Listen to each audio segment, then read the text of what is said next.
There's going to be a standalone IndyCar game in 2026, produced by iRacing Studios. And here are the details we know so far from today's announcement. So this is hot off the press on the IndyCar website. Nice little graphic coming in 2026. IndyCar x iRacing Studios. Of course, IndyCar has been in iRacing, the game, probably a lot of you know, already for many, many years. There was recently a lot of, hubbub about the licensing going back to iRacing, basically, after it had actually been exclusively with motorsport games, and they were originally going to make a standalone game, but now it's back with iRacing, and under iRacing Studios, they are going to be making a new game because they are pleased to announce iRacing.com and IndyCar a long-term licensing agreement for iRacing Studios to produce a standalone game for console and PC, which I love to hear because that shows the commitment of making this a product that is more open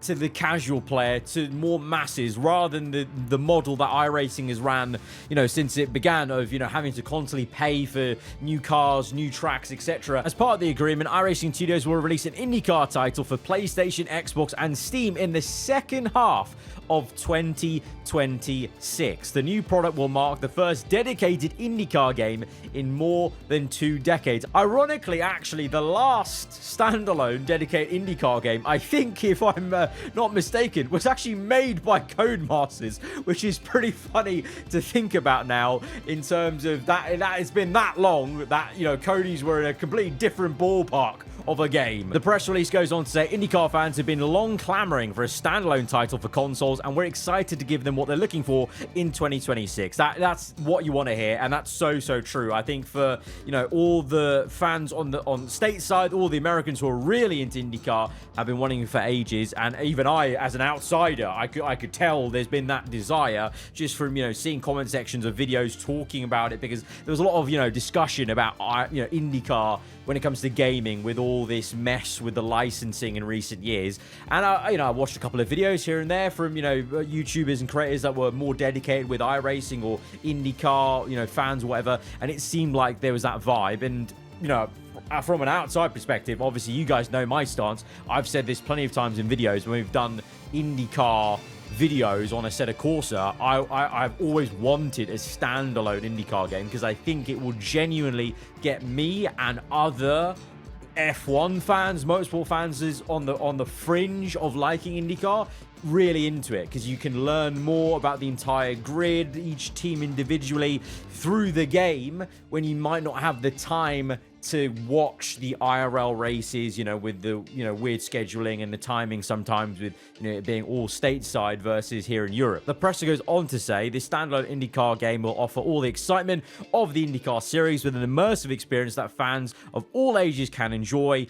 This also will include, down below it says, the Indy NXT by Firestone. So that's the junior category below IndyCar proper, effectively the Formula 2 of IndyCar. That's also going to be in the game, and there is going to be a feature a robust multi-level career mode that is going to include both IndyCar and its feeder series down below. Like, that is awesome, because the worry would have been, if there was no detailings that, it's an IndyCar game by iRacing. It's going to be all online. It's going to be very heavily influenced by how iRacing is run right now. But no, there is going to be a single player experience, multi-level career that you can dig into. You don't have to be online. You have to play with other people. That is music to my ears. You can get immersed and try and lose yourself in the virtual world you are playing in that career. That's awesome. I cannot wait for that. The new product will be built from the ground up with a dedicated development team creating the game on iRacing Studios' proprietary and enhanced Ornetes engine. Our company's grown significantly in recent years with the addition of new development teams and studios, so it'll benefit from being the sole focus. So the iRacing studio guys, they've actually, opened up basically a whole new department, it seems, and a whole new team to focus on this. So there'll still be, your full full, development on iRacing proper, and then this will be just this IndyCar game alone, which is great because it will get the attention it deserves. And it says real-world IndyCar teams and drivers will be deeply involved in the creation of the new title, including Team Penske star and iRacing enthusiast Scott McLaughlin. Since transitioning to the series full-time in 2021 from Australian Supercars, McLaughlin has won 7 races and become a fan favorite, and he says he's thrilled to be part of the development process. So they're getting actual feedback from one of the drivers, a race-winning driver, during this time. Obviously, take that with a massive pinch of salt from my perspective, from my view of, we've been told in the past that Codemasters and EA have had feedback from F1 drivers on the game. They played it early and they've made adjustments for that.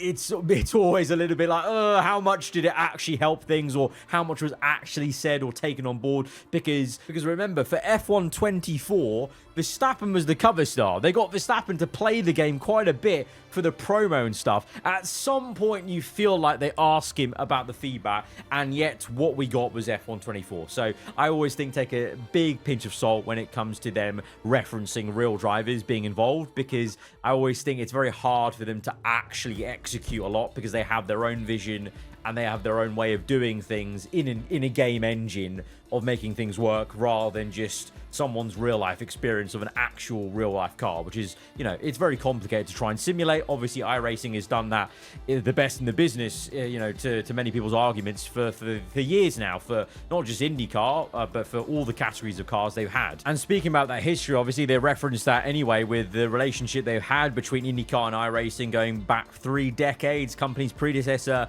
Papyrus Racing Games, creating the iconic Indy 500 simulation in 1989, followed by the IndyCar Racing and IndyCar Racing 2 in 1993 and 1995. So they're no strangers to a standalone game, but it has been some time. But as I've said, they've had IndyCar in iRacing normal for years now. Obviously, it's been an older spec, but now they have the pedigree, so now it's going to be really exciting to see what they can do with the latest up-to-date spec of the series. I'm just going over to this article by traction.gg as well, just to see if there's any little tidbits that we may have missed, but we've already gone through then for 2026 PC, also including Steam Deck as well, interestingly. So they're really going for, you can really play this however you want on the consoles. On Steam Deck's a crazy one, so the scaling of that to make that work will be pretty significant. Or it could just be the case of it's maybe not ideal to play it on the Steam Deck, but you can do if you want. The top class and the support category using the Ornatez game engine used for Exocross, not related to the upcoming NASCAR 25 game, also under the iRacing umbrella. So it is going to be totally different in terms of the engine running on the NASCAR game, and it's the one for Exocross, which I'm unfamiliar with. And yeah, in this article, this is what I was on about. Actually, I was correct here. This was the last standalone IndyCar game. It was 2005, and that's Codemasters' old logo. And this article goes into, obviously, that messy history that I referenced of after terminating its agreement to create an IndyCar game with Motorsport Games in 2023. It was signed back with iRacing early last year, like 2024. But that was just to do with iRacing platform itself. But interestingly, this actually references that with the agreement they made, the unfinished game assets were passed to IndyCar alongside a payment. So maybe they've been able to pull some of those assets to maybe make their lives easier. Maybe just some of the 3D CAD modeling or whatever, with the cars. I don't know. Obviously, if it's just with IndyCar, then it's to their discretion to be like, oh, iRacing Studios, do you want to use it? And if they want to actually accept it or not, I don't know. But either way, all of that messy stuff with the licensing is behind. It's now firmly in a good place with iRacing and now iRacing Studios making this thing. Very, very excited. I, for one, am really looking forward to this.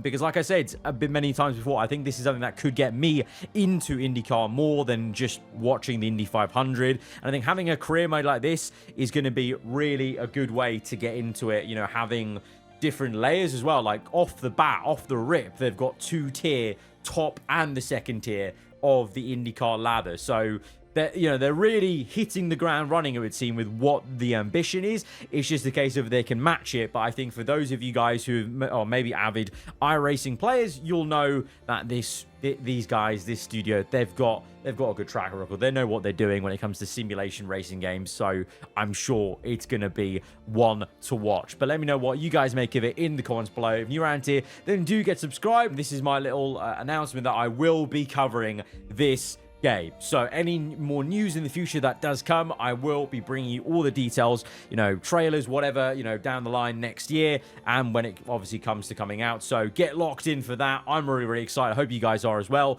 and I'll catch you guys around. Goodbye.